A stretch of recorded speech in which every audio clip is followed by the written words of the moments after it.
And also, in a world with, instant clicks and likes, people have really forgotten who we are in our essence. The authentic individual that is kind, that is loving, that is basically there to be in service to fellow human beings.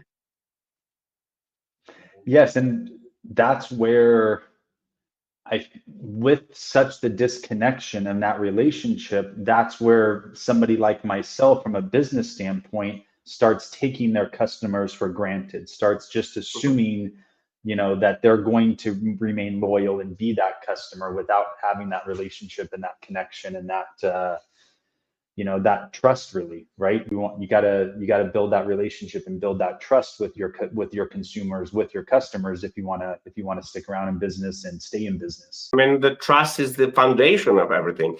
Now, we as people are by default like that, by the way. And in Hashtag Loneliness, one of my books, there's a whole chapter when I talk that we created the computers in our own image. And where I talk about how human energy field builds the trust or destroys it without us opening up even the mouth, without even talking to somebody. People can dislike you or like you. I mean, and it's just that prejudgment that just completely ruin what could potentially be a beautiful relationship, whether it be personal or business.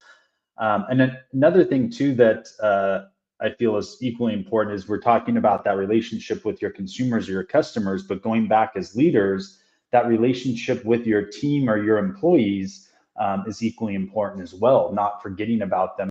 For example, like with my team, we meet quarterly and we don't just talk about like, for example, one of my team members wants to get in better shape and wants to be able to do 50 pull-ups.